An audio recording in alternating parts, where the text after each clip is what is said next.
Hello and welcome.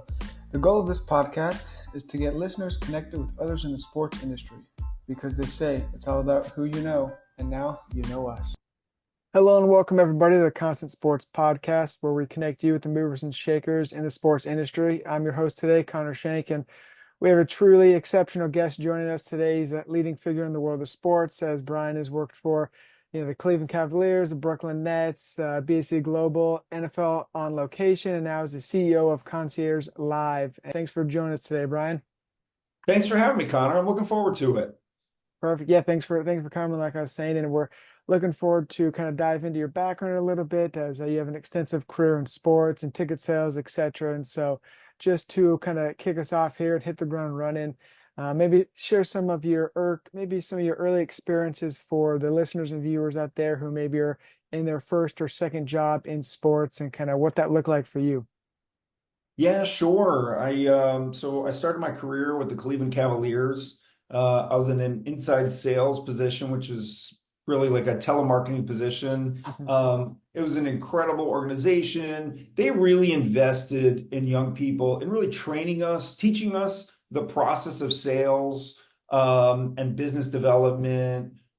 So we spent a fair amount of time training and then truly going out there in the marketplace and learning how to prospect and learning how to go see customers and give a presentation and ultimately close deals. So that was an amazing experience. I did that for 2 years. I did that for Chad Estes and Mike Andreyko, two of the top people in the industry who are now in, both at Legends.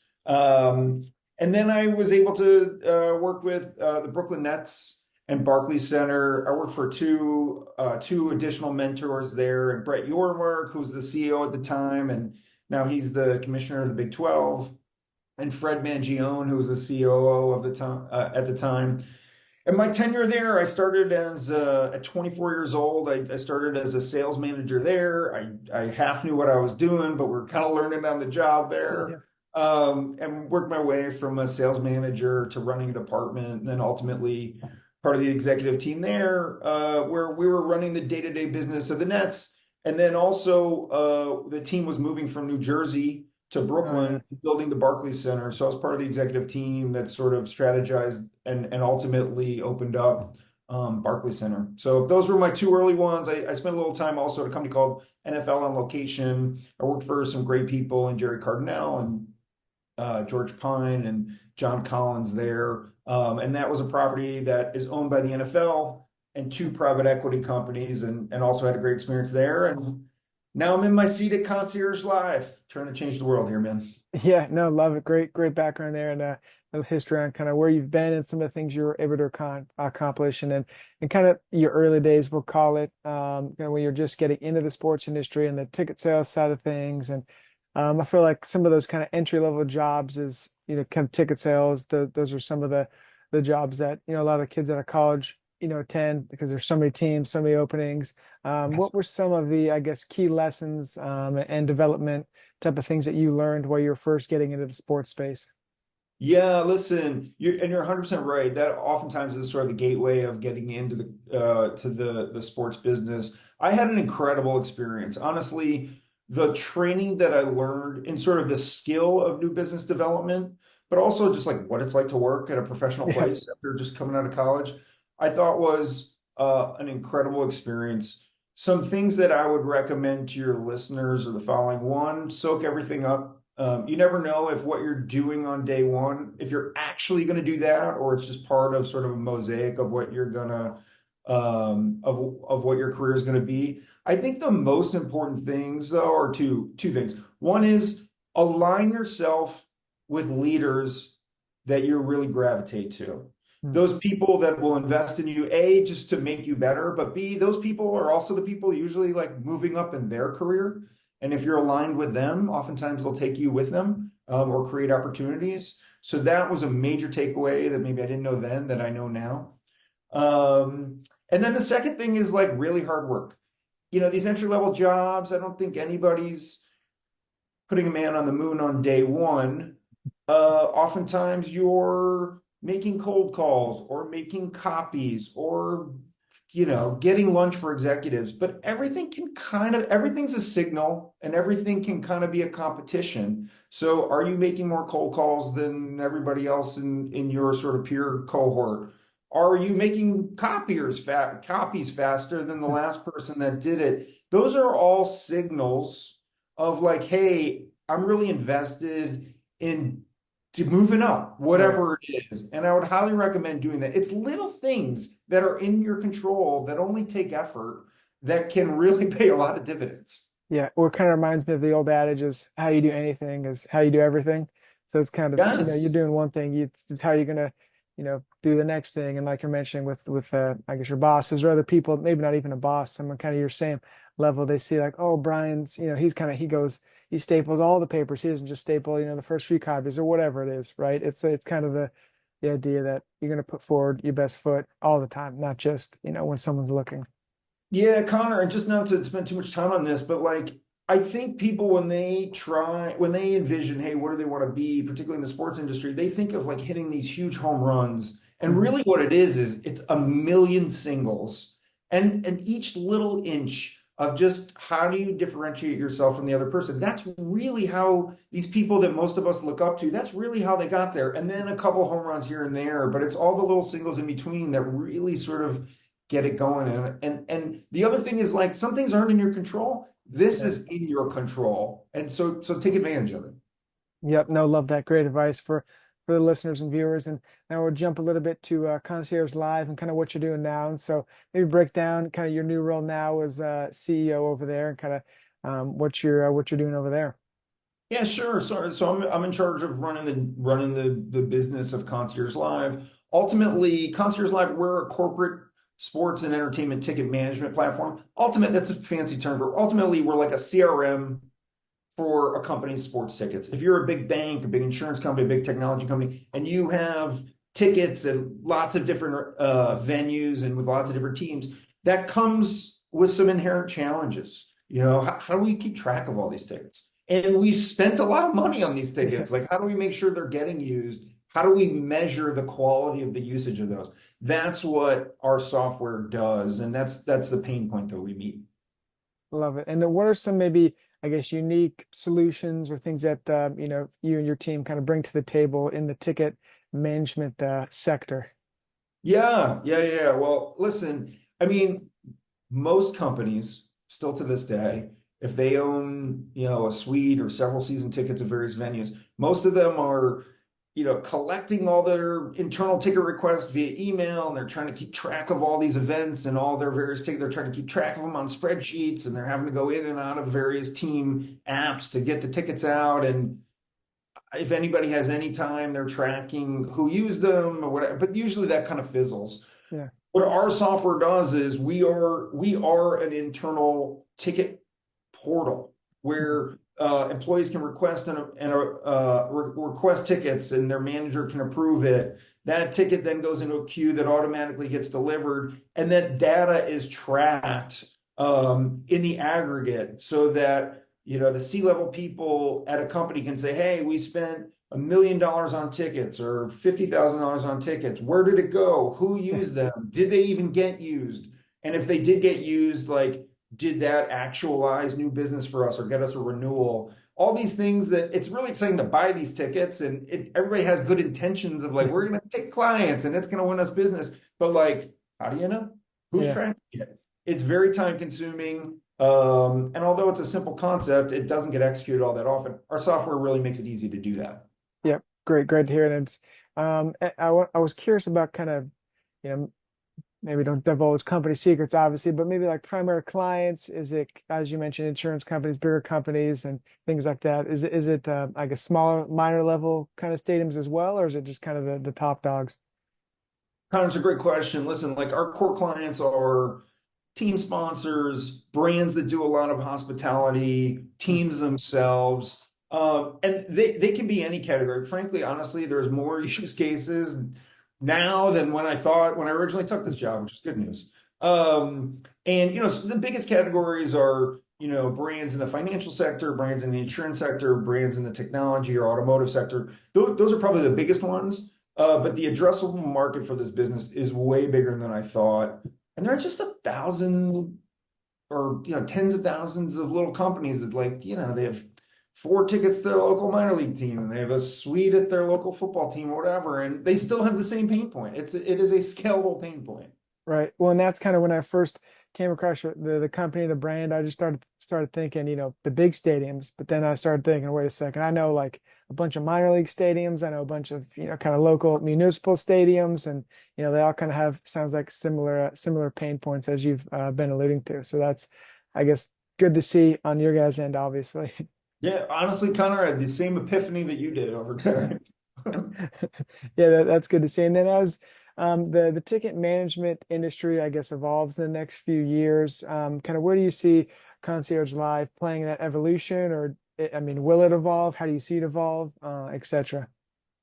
Yeah, I mean, I see the ticket industry evolving in several different ways. Listen, the variety of contents that's coming to stadiums and arenas continues to grow. I think the not only the revenue opportunities and the data capture opportunities that are coming to arenas is bigger than ever before. Mhm. And I think Concierge Live plays a big role in that. Listen, our core business is always going to be helping clients sort of simplify the management of tickets.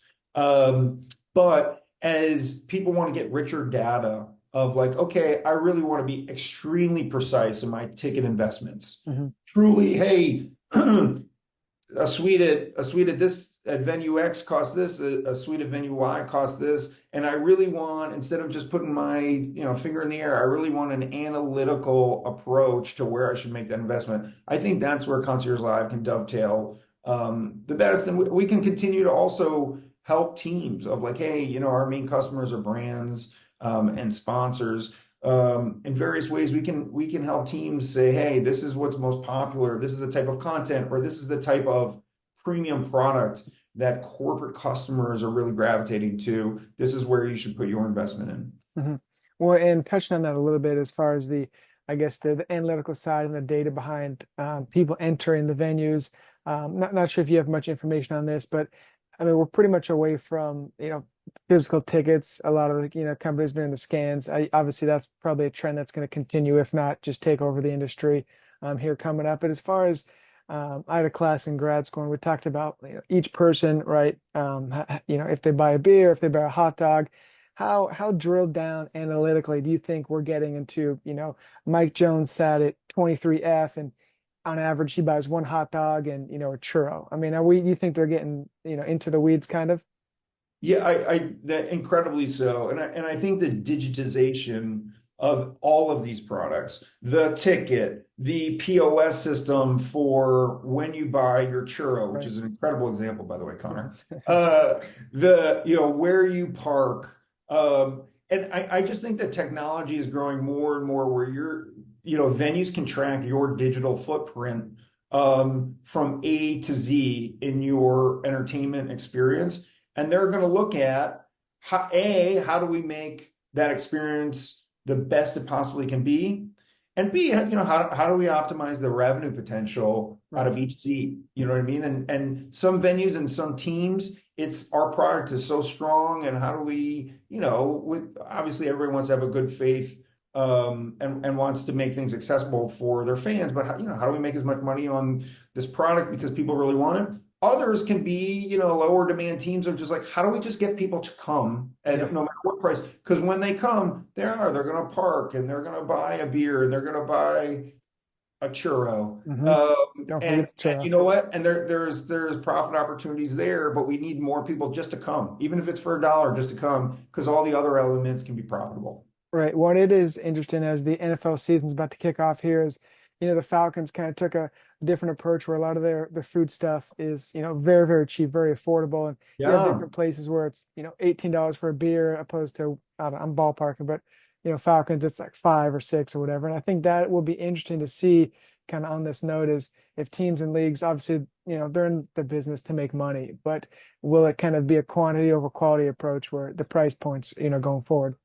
I think that's so well said. And the Super Bowl was going to be in Atlanta very soon after they announced that. So I happened to have an opportunity to liaise with the Falcons team when they did that. And I thought it was a really interesting approach. I think the jury is still out on, hey, do you get every single dollar on every single element? Or are you more fan friendly in one area to win the goodwill and also maybe make money elsewhere? I think it's a really interesting experiment that we'll really have data, like hard data on in the next few years. And I think teams will sort of emulate how that, how we'll sort of go accordingly to like Mm. how that data bears out. Right. It's kind of like, see if it works and then we'll play. If it doesn't work, all right, well, at least we didn't jump into it really kind of a deal.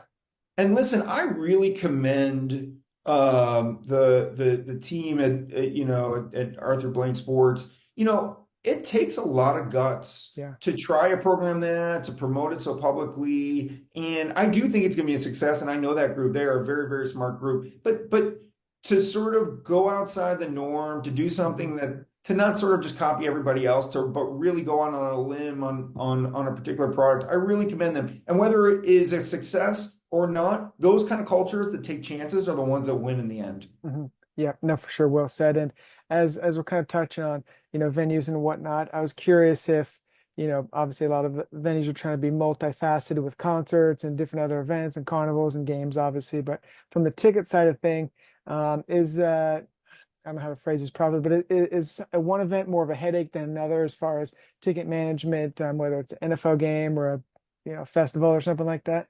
Yeah, it's a great question. I wouldn't use the word headache. We're going to bring it more positively. Of course, of course. Um, but yeah, I'm honestly by nature, these sports seasons, that have 10 events or 40 events or 80 events. Listen, once you get cooking, there's a lot of repeated sort of action. So I would say sports seasons are a little easier, and sort of brick and mortar venues, whether they have some sports teams and they have some concerts and other events. Those are a little bit more familiar. Pop-up events that sort of have one event, like Coachella, it has like one big event that is very visible, and then kind of goes dormant. I mean, those ones are a little harder because everybody, like, there's not a whole lot of practice, and then Right. you get perfect on day one. Yeah. And so those present more challenges. But listen, that's why people do business with us, because we're supposed to give them some extra expertise how to navigate that. hmm Yeah, well said. And kind of on the business side of things, is specific kind of in your role, business different. What are some business kind of day-to-day, operations of things that you do in your role for the listeners and viewers to kind of, maybe down the line think about, maybe not working for a team specifically, because I feel like when people say, I want to work in sports, it's like GM of the Falcons or president of the Orioles, but they don't necessarily think of the all the adjacent companies within sports. And so obviously you found your a role in sports, but not essentially with an actual team. So what does kind of Yeah. a day-to-day in your role look like? Yeah, Connor, that's a great question. Listen, as far as actually working in a front office, like on the basketball or football operations side, like I'm still waiting for my call. So I can't give anybody advice on that one, but I'm still available if anybody wants me in those. As far as the business side, I would say working at Concierge Live. So we're a vendor of sports teams and sports sponsors and brands. The actual workings of our company are very, very similar to my experience actually working for the Cavs or the Nets or NFL on location. And my day to day, I mean, listen, we have three or four sort of business verticals, whether it's business development, whether it's service, whether it's our technology team, which is a little different than maybe others, and our G&A, like finance and stuff like that. Mhm. My job is to oversee those, but my core skill set is still business development. And I think every sort of CEO comes at it differently. Typically, every CEO ultimately is responsible for everything. But I would say a part of their day to day still leans towards, all right, like kind of what got you there. Right. You have some that came up through the finance vertical, and they're always going to be kind of the offensive coordinator of that and the Mhm. head coach. I would say I'm sort of the offensive coordinator on business development and then the head coach on everything else. But I really need much stronger coordinators in finance and on our support team and our technology team, because those are not my natural areas of Uh-huh. expertise. Or just goes kind of building a good team, and whoever took it advance, kind of stay with them, kind of type of concept. And as you've been in your role, what are some of the challenges that you faced? Maybe some typical challenges, I'm sure, but maybe some challenges you were not planning on, obviously, that have came about. Yeah, I mean the challenges that I think about the most, when we were opening up Barclays Center, and that's a huge project. And there was just, 7 years of thought and execution that went into that. But no matter how much you plan, like you will not have thought of everything. And and in a smaller scale, Concierge Live, we're a pretty small company in the beginning. I think it all comes down to like you want to be as prepared as you possibly can be. Like control the controllables. Yep. The things that you know are coming your way, make sure you have them down pat. And be really, really well prepared so that you can use your mental bandwidth for the unknown unknowns that are coming your way last Mhm. minute. A Yep. little, I mean, I'm not, I loathe to be judgy, but like leaders that aren't solid on the known knowns, that's a real mistake because it's in your control, Mhm.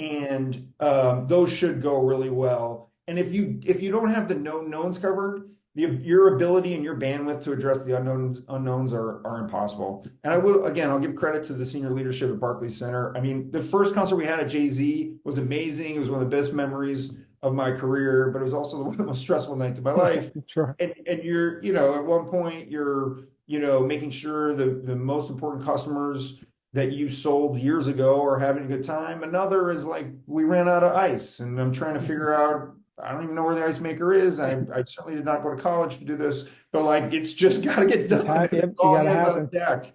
Um, and I think with this semi long-winded story, I think it's be as prepared as you can for what you can, and then just be willing to like be results oriented in the rest. Yep. I think that I've been a manager of people for a long time. They're kind of two buckets of people. There are people that because um, speed bumps come no matter what, and there are people that make excuses and spend a lot of energy on justifying why something did not get done. And Mhm. there are problem solvers, which are like, hey, we have these headwinds we didn't anticipate. We still have a goal to meet. How are we going to get there with these new challenges? And the people in the second bucket, those are the ones that really move up in this industry. Yep. Like you said, being a problem solver is never going to hurt, no matter what problem comes about. And as we're kind of on this, I guess, leadership kind of hitch here, what are some qualities that you've seen? As you mentioned, you've kind of been managing, other individuals and etc. for a while. But what are some qualities you see? I guess you look for in, I guess maybe not young professionals, professionals in general. Yeah, a couple of things.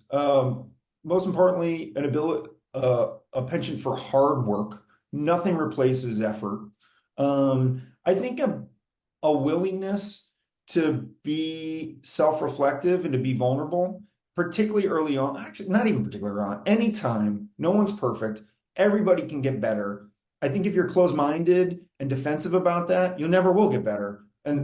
But if you're open-minded and sort of comfortable in your own skin, there are constantly new things you could be doing to improve yourself. So I look for that in other people. And lastly, I look for this in myself more than anybody else, but just authenticity, Yep. particularly in the leadership realm.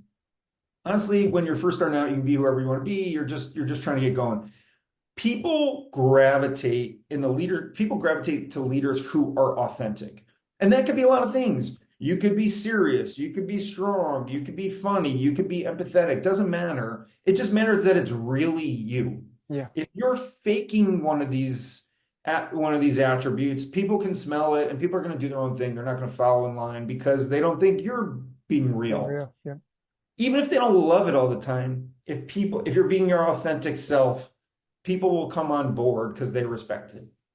Great advice. And then as you continue to grow and obviously your career and the listeners and followers, what are some I guess newsworthy places where you kind of stay up to date on sports industry trends and I guess is that something that you put a lot of time into, or is it more kind of business development within your own company type of stuff? Connor, it's a great question. It's something I do a lot. It's actually if I could think of mistakes I made early on was not uh like sort of reading the trades and being aware of what's at the forefront of things. I just, when I was younger in my career, I was just doing what was 6 inches in front of my face because I was trying to like impress my boss with the main thing, which I wouldn't, which I think is the right thing to do. Uh-huh. But there was still time to read the Sports Business Journal, read Front Office Sports, read Sportico. There's an organization called Brand Innovators that I think Mhm. is a really incredible group, and they have a lot of sports content in it. So those are the main ones that I think about. And I really, the other thing is just like follow people you really think are interesting. Follow them on LinkedIn and like put an honest and dedicated effort into truly reading their comments. I mean, just following somebody, people get excited. It's like, look, I have 1 million followers, whatever. Those are kind of empty calories. Yeah. But strategically, like figuring out people that you really want to follow in the sense of want to truly follow what work they're doing and actualize it yourself. I would highly recommend that. Mhm. Yeah, no, I love the empty calories analogy there. That was well played, well said there. And as you know, the younger professionals and whatnot, professionals, I keep saying young professionals, just my target, I guess, audience on here is like 24 to about 30-ish. And so that's to kind of give you a ballpark. But as they continue to grow in their career, you mentioned a little bit of advice, but would you say, I guess, have you seen in your time people go from like a finance, like a JP Morgan or something, then come into sports, or have you seen much crossover in other industries coming into sports? Yes. So I mean, there's two tracks. Obviously, starting in sports is helpful, and you kind of get in the tent early, and then you Mhm. have some visibility of the various Yeah. sort of verticals within sports. But there are a lot of people coming in, and there's some interesting industries that are people start in and then come over horizontally to sports. One is finance. I mean, the impact of finance, the impact of private equity and investment banking Yeah. in sports has been exploded. So people are coming from, good example, JP Morgan or some of these private equity groups, like, more generic private equity groups that Mhm. now have sports divisions. That has been a big influx. Another area is data. And like sort of revenue ops or strategy, where again, businesses like insurance the bones of their business is predicated on data, and actuarial tables. That same skill set can be used in sports for dynamic pricing of tickets Yeah. or valuations of sponsorship. So the answer is more so now. By the way, people can come from other industries into sports more now than when I started. It was a pretty open business, but it was a little bit more who you know. It was a little bit more opaque of how do you even break into sports. Now I think it's much more transparent. Yeah, well, and especially I feel like we've seen a lot. Not that sports has never been a business, but I feel like now more than ever it is a business, right? Then so It's a these good point. owners are looking for CEOs at, I don't know, Pepsi or whatever, right? To come in and say, okay, run it like a business and go from there. And kind of before we start wrapping up, what are some of the future plans for Concierge Live and maybe some updates or some things that you're looking forward to in the future? Yeah, listen, we have to change as fast as the ticket industry is changing. I mentioned the digitization of the business. We need to continue to sort of align ourselves with that sort of innovation. And then there are just new products in our space. Listen, ticket banks are becoming a big part Yeah. of the ticketing space where someone doesn't have a full season of tickets. Instead, they have a bank of tickets or a bank of money that they're sort of applying. For various games that they want. So we need to continue to customize our software to sort of fit the needs of the industry and the needs of our customers. And then the other thing is we're supposed to be thought leaders for our customers and for the industry. So in addition to our core business, we want to be bringing information just about the industry as a whole. That's kind of a value add of partnering with us. And we put a big premium on that. Yep, love it, and looking forward to watching it grow. And I was going to ask earlier, as you mentioned, the GM, the concept or thought question rather. If you could be a GM for any team, what team would it be? It's a great question. Ultimately, and they have a GM that is way more way more qualified than I am, but I'm the world's biggest Duke basketball fan. These college teams now, because of NIL and a lot of other factors, they literally have a GM in addition to their sort of head coaching infrastructure. Um, so I would love that. I am not going to hold my breath, and I will continue to run this corporate ticket management software company Course. just in case that call never comes. Perfect. Yeah, so we'll keep on the lookouts there for that. And before we wrap up here, Brian, what are some maybe parting advice or last words that you want to give to listeners and viewers today? Yeah, I mean, we covered a lot today, so it's great. Ultimately, working in sports is awesome. I often tell, even on my hardest days, I tell people, listen, like we're working in sports, although whatever sort of thing we're complaining about during that day, there are people outside of sports that wish they could be experiencing that. I think one thing that I've learned and I'm trying to do better at than when I was earlier is just like enjoy the moment, be grateful for this experience that we're having in sports. And again, we're here to be professionals, we're here to run these businesses, but ultimately, most people in sports are sports fans and they're in sports for a reason. And like take mental pictures, like enjoy the experience. Because if not, you might as well do something else. You know, you might if you're not going to enjoy that part of the business, then you might as well just, go somewhere else just for a paycheck. So really embrace it, enjoy it, and it's all part of the journey. Great. Yep. Embrace it, enjoy it, love it. And thanks for sharing those thoughts and thanks for stopping by today. And to the listeners and viewers, this is going to conclude another episode of the Constant Sports Podcast. And thanks again to Brian for joining us and telling us a little bit about his career and Concierge Live. And so for all those out there, make sure to keep up to date on Concierge Live and kind of some of the next moves in the sports sector. And thanks again, Brian, for joining us. And this episode will be on YouTube, Spotify, Apple, anywhere to get your podcast. So until next time, and we'll talk soon. Connor, thanks so much. It was awesome. Yep, appreciate it.